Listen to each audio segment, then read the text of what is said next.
the brainstorming session, which brings together the key ideas and insight from the past sessions. We are honored to have this session chaired by Professor Mohammad Mehtab Alam Rizvi, Registrar Jamia Millia Islamia, whose academic and administrative leadership has significantly contributed to policy-oriented research. This session will be convened by Professor Rajiv Nayanji, Nelson Mandela Center for Peace and Conflict Resolution, Jamia Millia Islamia, a distinguished scholar in strategic and security studies. We respectfully invite the chair and convener to kindly take over and guide the brainstorming discussion. Chair of the session, Professor Mahtab Alam Rizvi, Registrar Jamia Millia Islamia and also Professor of Nelson Mandela Center for Peace and Conflict Resolution. My former colleague at Manohar Parrikar Institute for Defense Studies and Analysis. With his permission, I am starting this brainstorming session. So after the conclusion of 2 days of highly productive seminar, the 6th Himalayan Hind Mahasagar Rashtra Samuh. This is an international conference divided into different sessions, touching different issues, very important issues. And we had in fact brainstorming over the topic. The topic was the geopolitical and strategic significance of Bharat in the Indian Ocean region. The region, generally when we talk about any region or the term region we speak, we think of the land area, land mass, landscape we generally talk about. But this is a different kind of region. That is a body of water. Many say sea escape. So then this is Indian Ocean region. It is a region of a water region, you can say, or sea escape region, you can say. So that's very important. And why it is important? If you see the recent literature, some get excited over the resurgence of the topic and the region. Once I just smiled when out of excitement, one writer mentioned that this is the most ancient sea of the world. So even if you don't get excited that much, but yes, this is the most significant sea route of the world. It was very old saying that those who control the sea will control the trade routes. Those who control the trade routes will control trade. And those who control trade will control riches.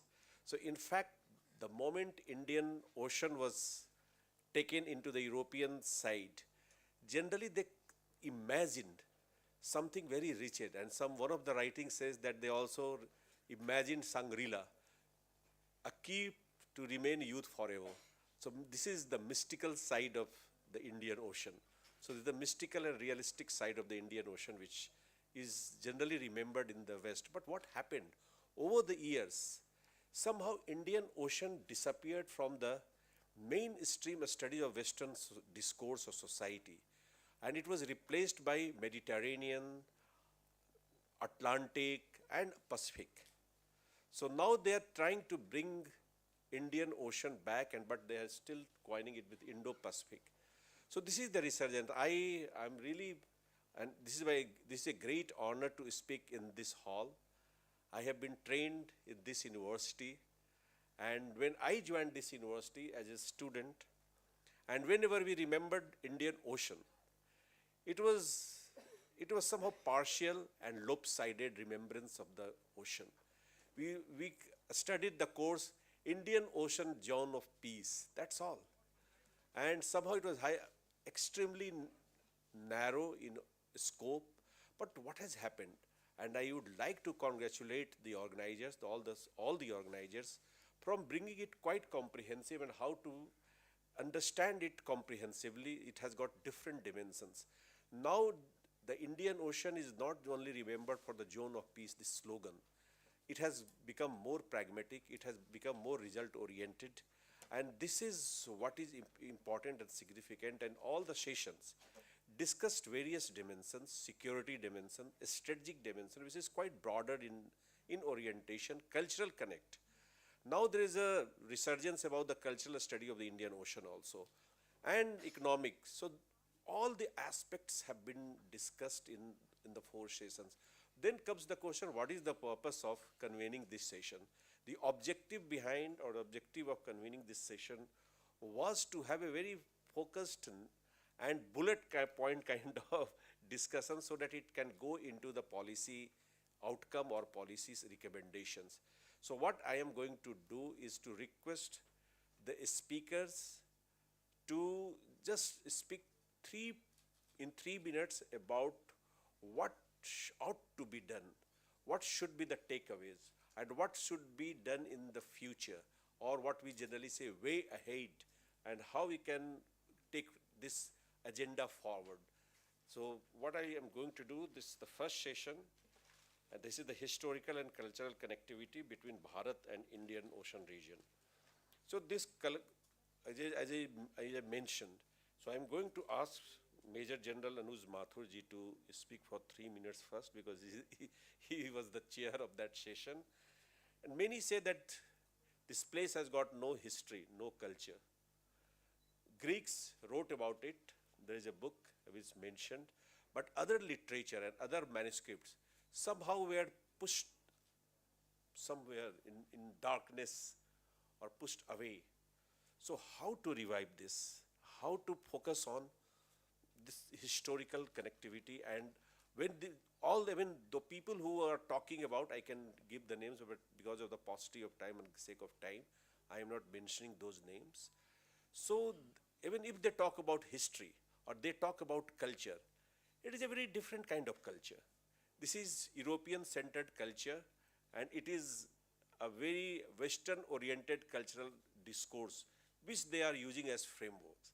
So how to make it an indigenous or Bharatiya concept of historical study or cultural study? Over to you. Thank you very much. I was not aware that I'm going to be the first speaker for the brainstorming session. The fact continues to remain that the historical, the prowess which the country had, which I had said yesterday also, this has to be revived. How we revive it is, it came up this afternoon also as a part of discussion. We have to focus on our rich cultural heritage in the fundamental education ecosystem. Unless we strengthen the thought, we have to make the people who are sitting in the rear rows, I can see students, you people are the future of the nation. You have got to understand the right connect. You've got to understand what Professor had said, the centrality of Bharat.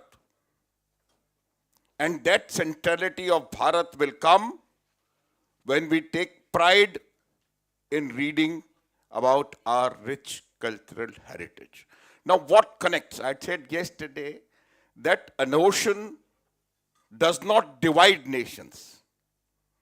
An ocean connects nations.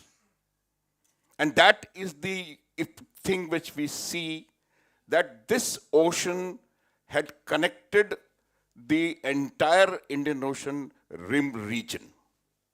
That is why you see the impact of India's culture, India's philosophy in the entire region. When you do trade, it's not only the things that come physically. Thoughts come, ideas come, narratives come. And that is the thing that we are wanting to now do. These things will come only when we start looking at it from the very beginning differently, and we view it.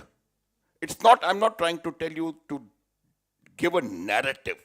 What I'm saying is to know the fact, understand, and see it as what Vivekananda had said in 1893 in Chicago. There are others, we are away. Only then we'll be able to, I think, take care of our rich cultural heritage and the linkages with the other nations, more specifically the Indian Ocean region. Remember, Indian Ocean holds the key to 7 seas. Whoever controls the world. Thank you very much. Now I move to Captain Gurpreet Singh, my former colleague at IDSA. Yesterday I heard him speaking that in the ancient period there was no security danger to the sea voyage or sea trade or maritime trade. But there are writings which indicate that even in the ancient period, the world had some regimes. There were problems of piracy. We called it Sagar Dashyus. So what prompted you to make that statement? This is what that there was no threat to sea trade in the ancient period. So that's quite curiosity which I want you to satiate. Okay, so what I meant was that we in our part of the world in Asia, the seas were not contested. And it actually links up with the cognitive domain of maritime power, which means our understanding of what is naval power. When Cholas carried an army to Southeast Asia, that was not naval power. We may consider Cholas to be a great naval power because we want to make a narrative for ourselves that India was a naval power, but that is not a fact. Because when did Cholas invade the South Indonesia? Somewhere around 10th century AD, right? 10th, 11th century. In 500 BC, the Phoenicians invaded Carthage with ships which had rams. That is what is naval power. When your weapon is fitted on your ship, not that you are carrying an army with bows and knives and swords. That is not naval power. In 300 BC, which was 200 years after the Phoenicians fought with their rams, they were fire ships. So that is what is naval power. And so the point I was trying to make is the Europeans, because they were quarreling much more than us, we were not quarreling. For us, life was going smooth. We had cultural exchanges and we were not, that's why I said the oceans were not contested. And that is the reason why the Chinese are now today telling the Americans, what are you talking about UNCLOS? You are forced UNCLOS upon us. You are forced upon Western laws upon us. We have been trading for centuries at sea. Do you think we were sinking each other or killing each other at sea? So this is what I meant by that. You can take 1-2 more minutes. Okay, thank you. So my summation of my point is what I showed you. What India needs to do is to preserve, protect and promote its geopolitical interests in the Indian Ocean and beyond within a geostrategic frontier. For that to happen, we must use all tools of national power, and the most critical of these tools are manifested mostly in maritime power. And by maritime power, I do not mean only naval power. Of course, naval power is going. But what about, as my chairman of the last session also said, that shipping, private agencies. Now, of course, we will be losing in terms of our prosperity and development if we don't build our shipbuilding industry and our fishing industry. Even if there is a war, how much of your strategic commodities are carried on Indian flag shipping? Only 6%. We are so vulnerable. And we have no control. We can't even escort those ships because they are flying foreign flags. So this is just one great example, even during wartime. In peacetime, of course, we are losing out on our development. Thank you. Can I take one more thing? I just want to make one more statement. When you talk of maritime power, as Captain Gurpreet is saying, even the Air Force, which is influencing the impact of forces in the maritime domain, is a part of maritime power. Right. The missiles that you launch, missiles that you deploy in the Minicoy or Andaman Island, somewhere in the Andaman Island, they will also constitute the maritime power.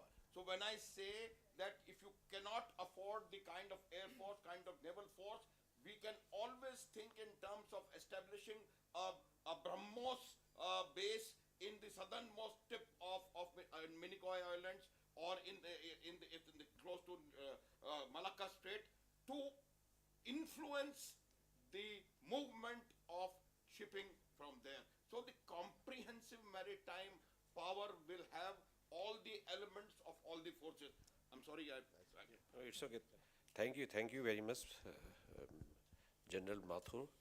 So now I move to Dr. Kumari Mansi. She is from Amity School of Liberal Arts and she has worked a lot on Indo-Pacific, I believe. So now we are discussing about Indian Ocean. Now this new coinage has come.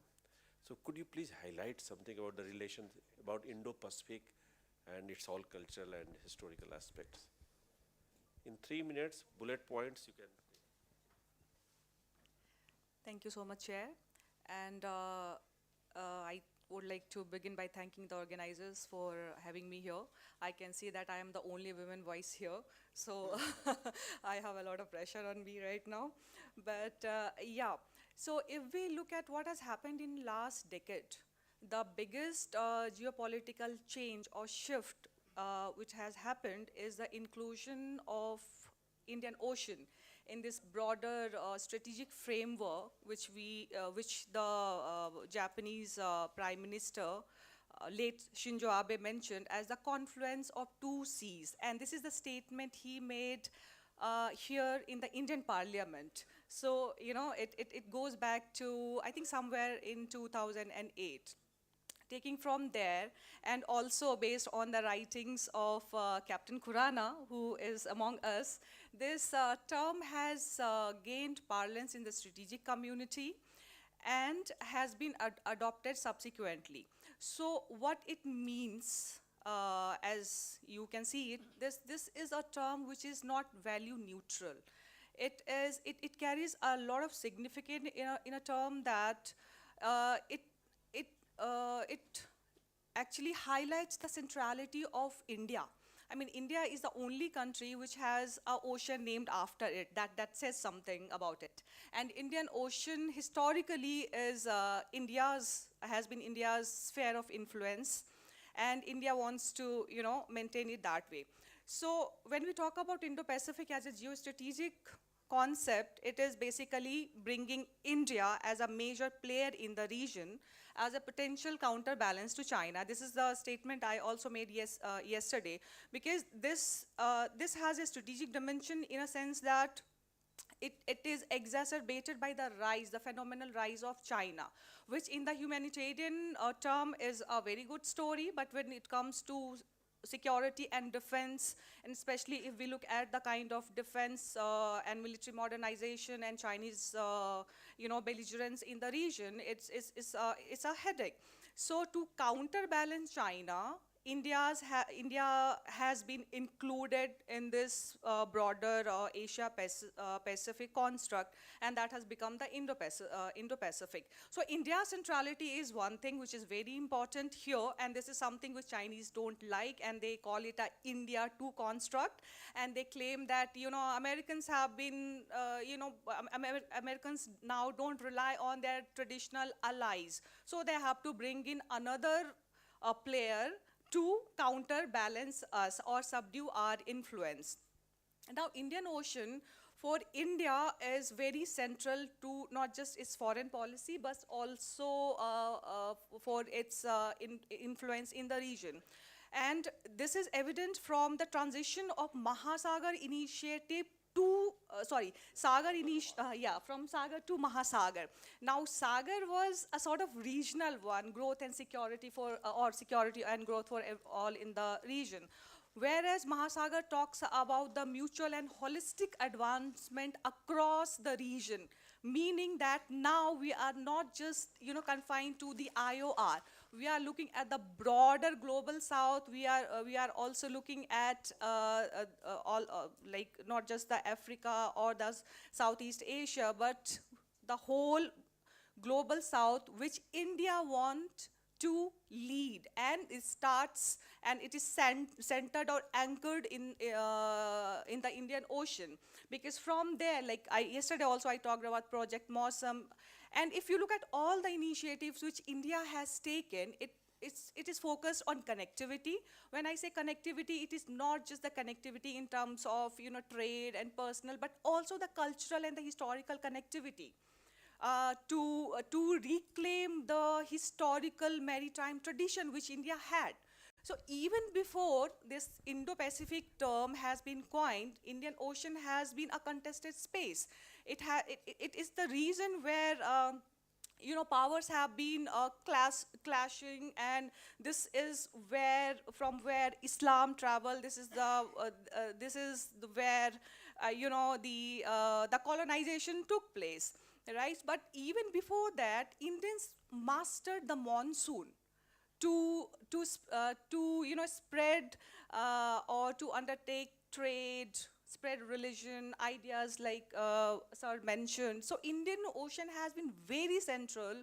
What we are seeing is just the resurgence and the reclaiming of that historical tradition which we already had. I think I should stop there. Thank you. Thank you very much. Is Professor G. Kupuram here? Yes, sir. Yes, sir. Please, sir. Yes, sir. Sorry. So you can also highlight about you are from University of Technology and Arts. So how we can use technology to rediscover our past and many of the artifacts, monuments, manuscripts, and how it can be used. Or anything else you want to add, you can add. That's a very good question, actually. In fact, historical anecdotes on the Mahasagar is totally in paucity, in fact.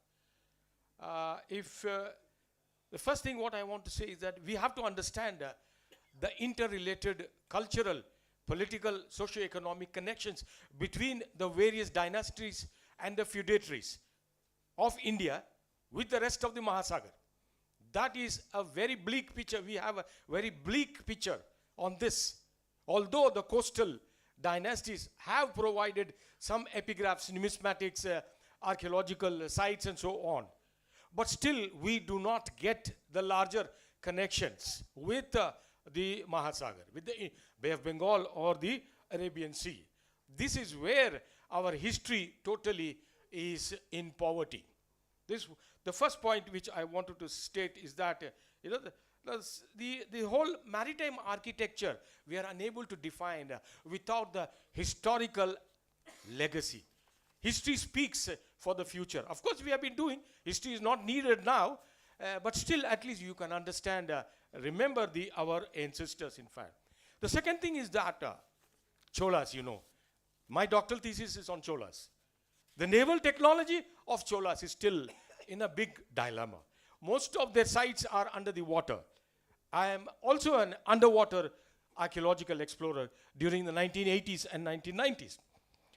We used to excavate on the eastern coast of Nagapattinam and Tirunelveli and other places also.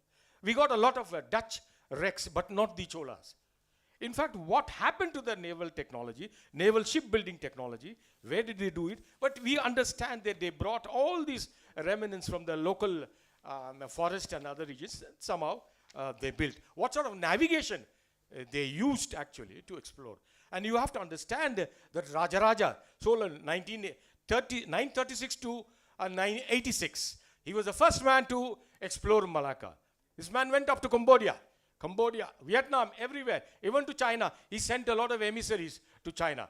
Even sending his emissaries, Nilakanta Shastri did not mention. I don't know what sort of bias this great historian had. 2 emissaries he sent, 1 woman out of that to China, as ambassadors, in fact. Rajaraja conquered the whole of the Malacca region. He opened the gateway for the rest of the Southeast Asian countries. Then came his tiger son, that is Rajendra Chola. This is the fellow who was really dynamic at the age of 28, inspired by his aunt Kundavi, actually. This fellow explored most parts of, Sri Vijaya, Philippines. He went as far as Indonesia. A lot of artifacts are found everywhere. So what I just want to conclude here in the last point, we have to strengthen our civilizational legacy, of this Mahasagar. So for that, we have to understand really, in fact, some of the narratives which has not been explained by historians and other scholars. And if we really want to understand maritime architecture, I think historical legacy, the blueprint of historical legacy is important. Otherwise, we cannot get the past to the future. Thank you. Thank you, Yeah. thank you, Professor Thank you. Kuburam. As there are two more speakers in the first session, designed first section, historical and cultural connectivity, and they were all online speakers. But I think my former colleague, Dr. Raj Verma, was here yesterday, but he is not here today. So I think we are going to miss him, and he has done great work on China. And he, in fact, he was the series editor of Rutledge also on China. And several books have been published, so we are going to miss him. So, but yes, later we can contact him. Two more points I would just add, just misusing my privilege as moderator. When we talk about history and connectivity, I think we should remember, sometimes we get somehow misguided by the narrative that it all started with South India or only with Cholas. In fact, we have to read some of the books which have disappeared from university shelves. And one of the books which I keep repeating and keep talking about is Moti Chand's Sarthvah. And that will give you indication of how from North India also, how even the Kolkata, Port Kolkata was used, and many places. So it is not only South India which has started the sea voyage, or many other places. Yes, Kalinga was there. I mean, how from Magad routes were also explored. So there are many areas. So we have to revisit history, and some of the books which had been published, which I always maintain after the discovery of the man, the famous man called Kautilya or Chanakya in the beginning of the 20th century. And 20 or 30 years, 3 decades, for 3 decades, there were several books which were written using original sources from Sanskrit, Pali and Prakrit, but you will not find those books in a university like where I am also educated, Jawaharlal Nehru University. Not only Jawaharlal Nehru University, many other leading universities. Other places also they are disappearing. So this is one point I just wanted to point out. Second is, we have to focus.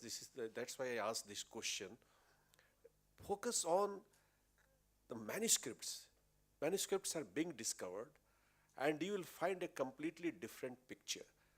I was discussing how after the collapse of Han Dynasty and Silk Road, 5 more routes came up in this region.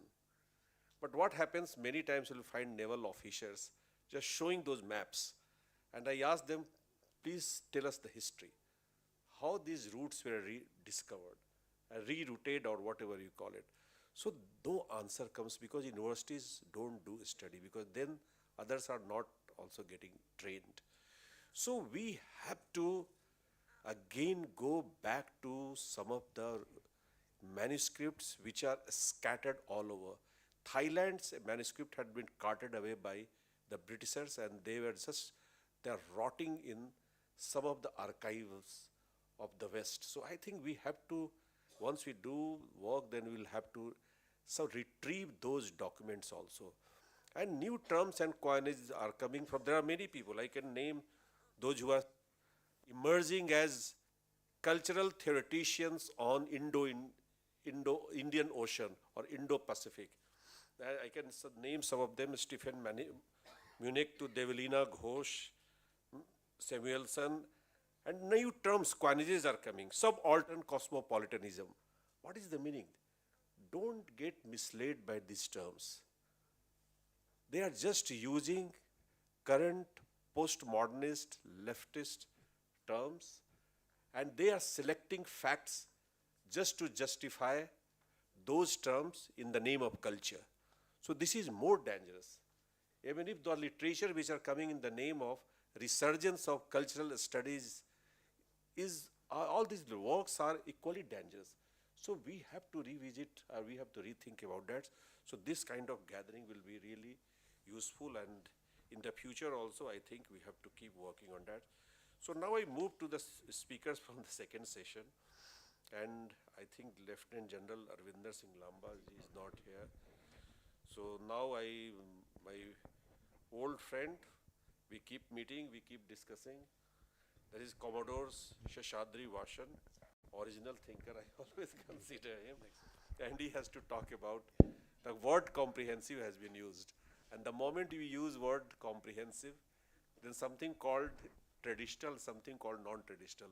But generally what we find at Fauji's when they discuss term security, they forget something called non-traditional. So is there any convergence? This is Thank you so much, and it's always a pleasure being here and particularly meeting you and some old friends. Just a small rejoinder to what Captain Gurpreet brought out in support of this. There's enough Sangama literature in addition to Narayan Shastri, which is recorded not just that they carried the armies, the ranks of the naval sailors, captains, the type of weapons they use is all recorded. So we should be dispassionate in studying what was the impact of various people, whether it's Cholas, whether it's Kalingas, whether it's Harshvardhana or whatever, record them chronologically and say what was their contribution to maritime, instead of debating about, did he do it or did he not do it. Even today, I was in Orissa some years ago when I was regional commander. I was there coincidentally on that Purnima day, Kartika Purnima day. That is the day that famous Bali Jatra, they call it Bali Jatra, it's actually Bali Yatra, where these wooden boats are built and sent to signify that they are going all the way to southeast. So it's not that India is only confined to Cholas or Shivaji or Kalingas. There is a chronological sequence, and I think it's only right that we put all this together and see what is the level of contribution. Same thing happened in the case of Cholas, where Kaveri Patnam and Pumpuhar, what is recognized today, which has phenomenal amount of wealth which is there, which tells us. There is record in 8th century of Chinese empire having requested the Chola empire to come and intervene on his behalf in China. So this is all recorded, we don't have to invent it, but at least tabulate it and ensure that we do not do injustice to history. That's my request. Secondly, on this point, though I have made the presentation, I'd like to be a little more specific to this particular conference. We are looking at the maritime dimensions of what we want to do. Therefore, and Gurpreet is also part of the National Maritime Foundation earlier, and I'm still part of the National Maritime Foundation. There's a conscious effort today to say that we must reignite maritime consciousness. That is the point that we are trying to highlight. And this government has done a lot in terms of maritime, Viksit Bharat 2047, Maritime Vision 2030. All that is fine. But I think the task for the PhD students are here. It can be channelized is to say, what is it that we have to do by 2030 if we have to meet these targets? If you are not doing that, we are not doing justice. Likewise, by 2047, if you are not able to define and say, this is the fund that's required for developing our port and infrastructure. In fact, I think is Pradhan here? No, he brought out the fact that Singapore today is handling 3,000 vessels a day.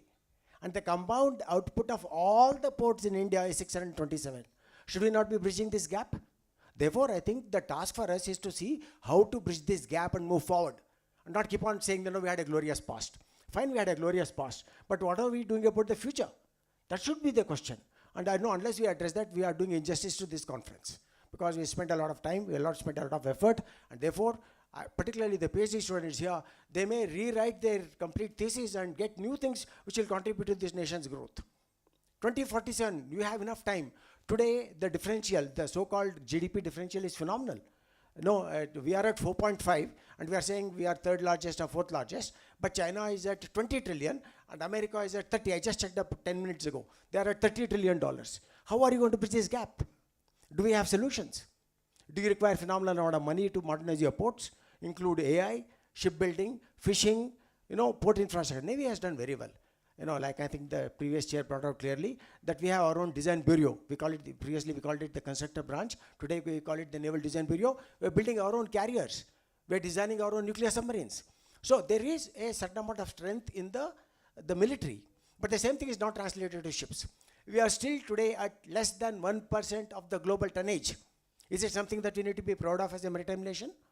I think we need to ask very hard, critical questions and answer them. Find answers, just not our questions, but answer them by finding these people and making them into a pool of PhD scholars who can work on this under project directions of people who are here. That's important. Now, coming to the specific purpose of traditional, non-traditional, my focus was very clear. You know, within the Indian Ocean region, we have this exclusive economic zone of 200 nautical miles. We have to protect it. Call it net security provider, call it first responder, call it, facilitator, it doesn't matter. The point is, it's Indian Ocean, and whatever happens there, you are responsible. You better have the wherewithal to protect our maritime trade, our fishermen, and the non-traditional threats that occur, whether it's piracy, whether it is bomb blast, whether it's a chemical tanker that is sinking. You must have the wherewithal to ensure that you have the contingency plans is ready.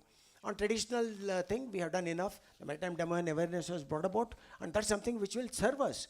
There are 15 foreign nationals sitting in Gurugram, not far from here, and they are getting the entire data today to tell you which ship is what there. So there are phenomenal number of challenges. I think we'll have but to thank you, Commodore. yeah, I would only request that the focus be on how can we achieve these targets that are set by the government. In that case, we would have done our justice. Thank you so much. Jai Hind.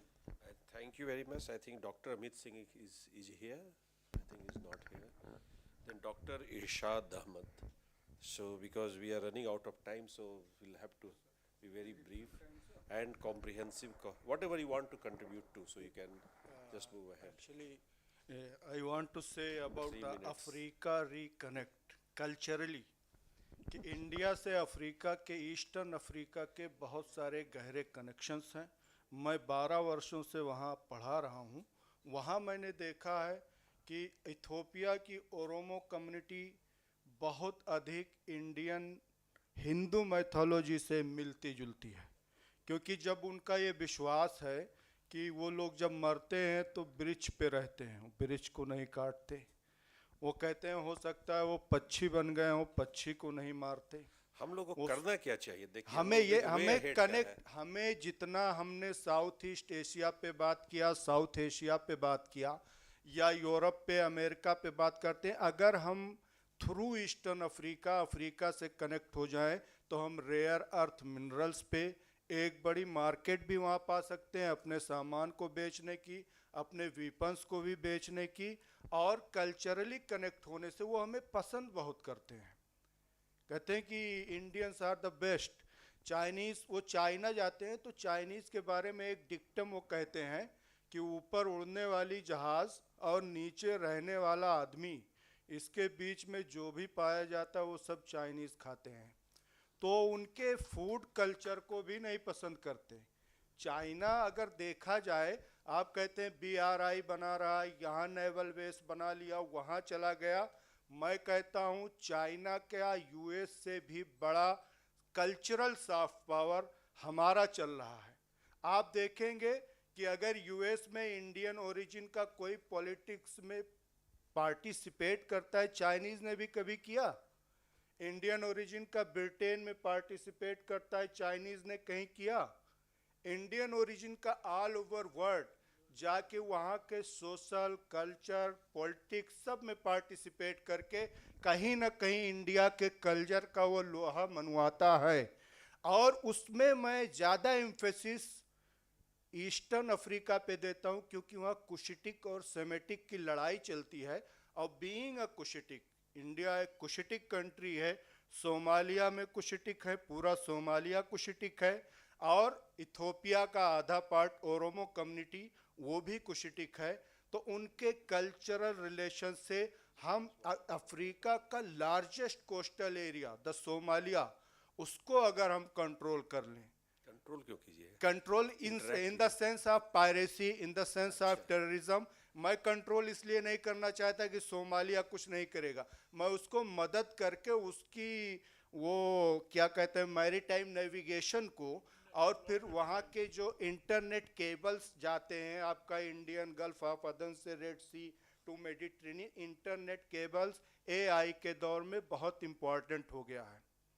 जब artificial intelligence based हमारी naval navigation होगी, हमारी air force होगी, हमारी UAV होगी, तो हमारे internet cable की सुरक्षा हमारे शिप्स से ज़्यादा इम्पॉर्टेंट हो गई है. जैसा कि हौतीज़ ने 2 बार 2025 में किया, बाल्टिक सागर में 2-3 टाइम्स हुआ, ताइवान में हुआ।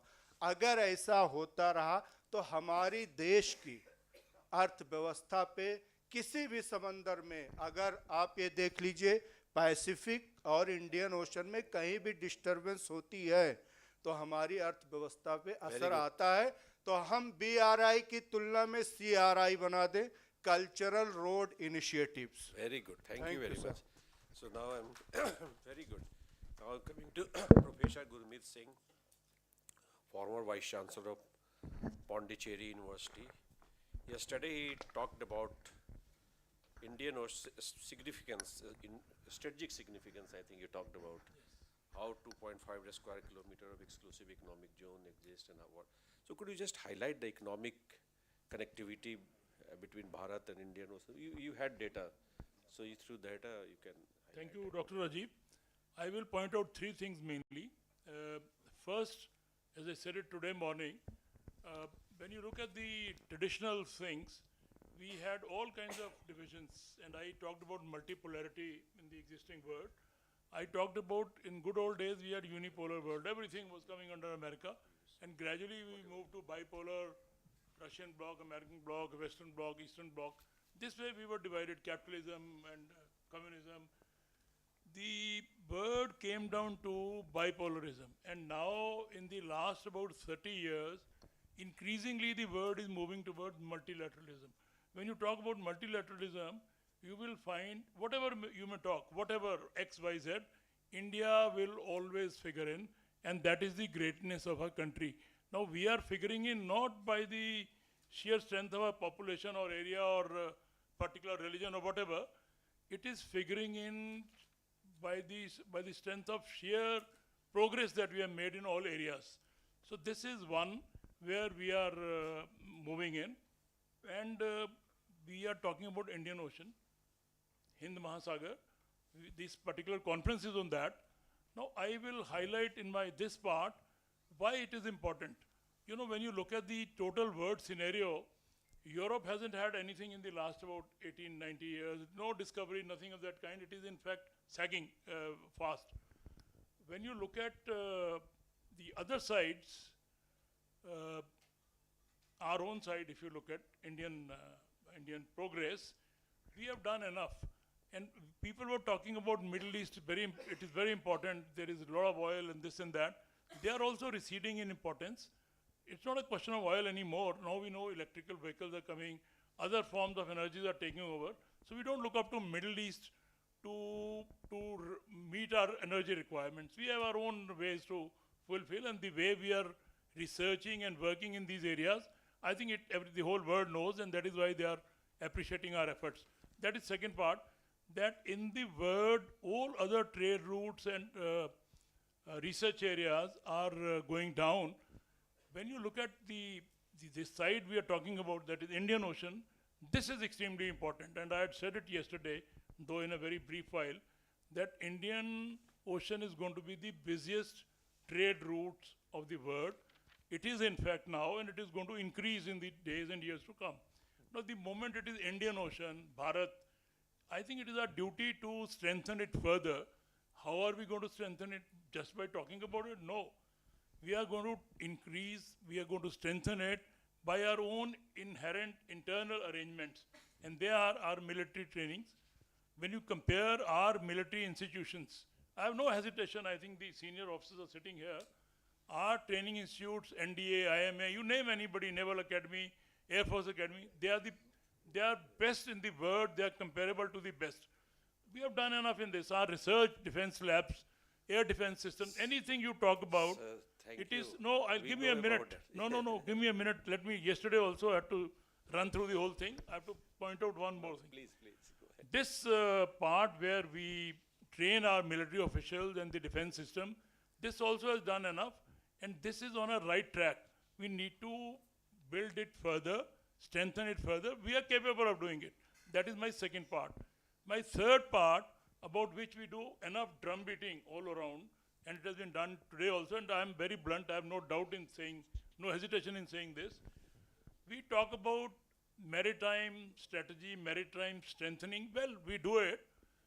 Maritime strengthening is going to be done by what particular method, by what particular strategy? Obviously, by one single factor, building more vessels, building more ships, strengthening our existing shipbuilding processes. We have enough research capabilities, we have enough research brains, but we need to put it in physical forms. How would we do it? You'll say we should have enough steel. We have it. We have enough steel factories. We need to strengthen it further. Now, those who talk about in terms of numbers, 300, 400 vessels, let me tell you, we had enough capabilities in the golden period of our naval power, but we never kept it close to our chest. We wasted it. Now we need to strengthen it further, and we will strengthen it further by making more vessels, taking care of our existing vessels. When we do this, we will be able to matching what we need. We'll be able to keep it up. Now, I'll give you one small example. Many others have done it. A minute. One is the total share of our country's shipbuilding at the moment is 1% of this. Whereas a small country like Korea is having 17%. This is where we need to step up our efforts so that we continue to have our say in the maritime strengthening. These are the 3 points I thought I'll mention. Thank you and very this much. will go along with. Thank you very much. Thank you very much, sir.